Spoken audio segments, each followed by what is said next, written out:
বিসমিল্লাহির রহমানির রহিম।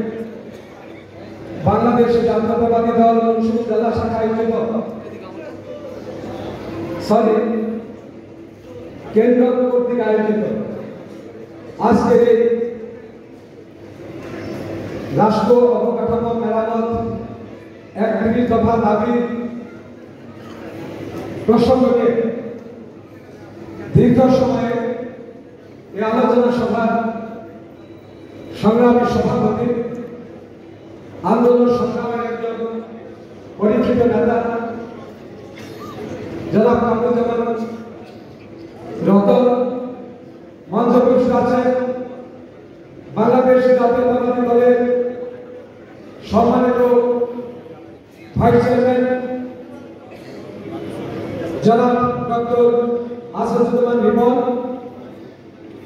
উপস্থিত আছেন বিশিষ্ট চিন্তাবিদ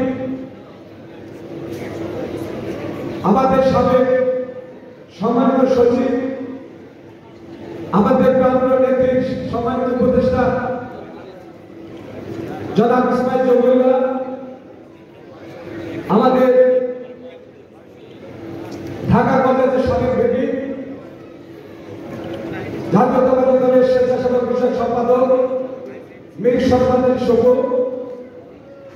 আমার অত্যন্ত আপন দীর্ঘদিন যিনি আমাকে সাংগঠনিকভাবে সহযোগিতা করেছেন, যাকে নিয়ে আমি ঢাকা বিশ্ববিদ্যালয়ের প্রায় 7টি জেলায় সম্মেলন সম্পন্ন করতে পেরেছি। আমার সেই স্নেহসম্মত আমার অত্যন্ত আপন বেঞ্জির আহমেদ টিপু, আগমন মুজাম্মেল, রহিমা শিকদার, মাহবুবা হাবিব সহ আমাদের তৃণমূল পর্যায়ের গ্রাম থেকে শুরু করে জেলা পর্যন্ত নেতৃত্ব। আসসালামু আলাইকুম। আমি ধন্যবাদ জানাই জননেতা তারেক রহমানকে। এই দফা দাবি নিয়ে 53 বছর অনেক দফা হয়েছে, অনেক দাবি দেওয়া হয়েছে। শেখ মুজিব যখন ক্ষমতায় এসেছিলেন, সে পঞ্চবার্ষিকী কর্মসূচি ঘোষণা করেছিলেন।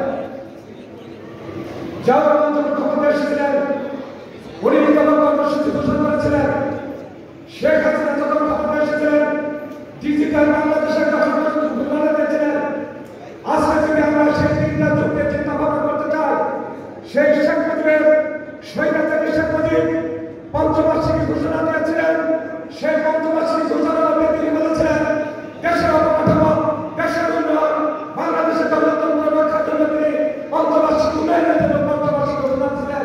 ওই শেখ মুজিবের যুগটা কি ছিল? শেখ মুজিবের যুগ ছিল হত্যা, খুন, রাজধানী, হামলা, মামলা সহ দুর্নীতি ছিল শেখ মুজিবের যুগ। গণতন্ত্রের হত্যা করে 40,000 মাইল বদলাই করেছিল সেই শেখ মুজিব, যে মুজিব পঞ্চবার্ষিকী ঘোষণা দিলেন। সেই দেশকে বাঁচানোর জন্য যে জওয়ান দেশের স্বাধীনতা ঘোষণা দিয়েছিলেন, মুজিব দেশের স্বাধীনতা ঘোষণা দিয়ে জওয়ান দেশের স্বাধীনতা ঘোষণা, এখানেই সফলতা জওয়ান যে জনতা অপরাধে বাংলাদেশের জনতা আজকে কারণে বলতে হয় জাতির শেষ সফলতা জওয়ান। সেই জওয়ানের নেতৃত্বে সেই শেখ মুজিবের বলা খুন হত্যা করে আবার তিনি জাতির কাছে বাংলাদেশের যুব আকাশের তারার মতো বাংলাদেশের মানুষের কাছে আবার সিপাহী বিদ্রোহের জনতার মধ্যে দিয়ে মানসিক দাবি হয়ে আবার তিনি 19 দফা কর্মসূচিতে রাষ্ট্র অবকাঠামো তৈরি করেছিলেন। এদেশের মেহনতি মানুষের জন্য হালকাটা বিপ্লব করেছিলেন, শিক্ষকদের মধ্যে ভাতার ব্যবস্থা করেছিলেন, আমাদের বিভিন্ন জায়গায় উন্নয়ন কর্মসূচি দিয়েছেন, আমাদের স্বাস্থ্য খাতে বিভিন্ন জায়গায় জনগণ সেই তৃণমূল পর্যায়ে গ্রাম পর্যায়ে থেকে স্বাস্থ্য কর্মসূচি পৌঁছে দিয়েছেন। সর্বশেষ শেখ হাসিনা ঘোষণা দেন ডিজিটাল বাংলাদেশ। আমরা সাংবাদিক শেখ হাসিনা যে ডিজিটাল বাংলাদেশ ঘোষণা দিয়েছেন, সেই ডিজিটাল বাংলাদেশের হাজার হাজার নেতাকর্মীকে খুন করেছে, গুম করেছে, হত্যা করেছে। আমাদের নেতৃত্ব তাকে গ্রেপ্তার করে মিথ্যা মামলা দিয়ে সাজা দেওয়া হয়েছে। আমাদের দলের নেতা ভারপ্রাপ্ত চেয়ারম্যান তাকে সাজা দেওয়া হয়েছে, তার স্ত্রীকে সাজা দেওয়া হয়েছে। আমাদের 7 লক্ষ নেতা কর্মীর বিরুদ্ধে মামলা হয়েছে। যে কারণে বলতে চাই, আমি তো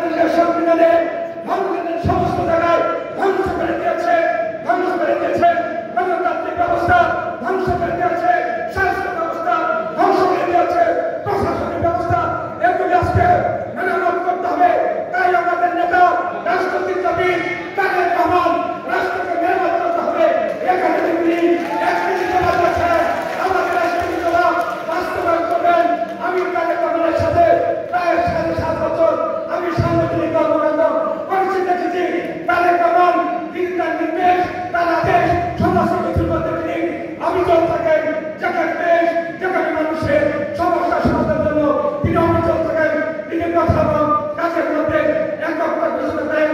তিনি সেই রাষ্ট্রে সেই তারেক রহমানের নেতৃত্বে আমরা রাষ্ট্রের সন্তান হলো তিনি একত্রিত পথে দাবি দিয়েছেন।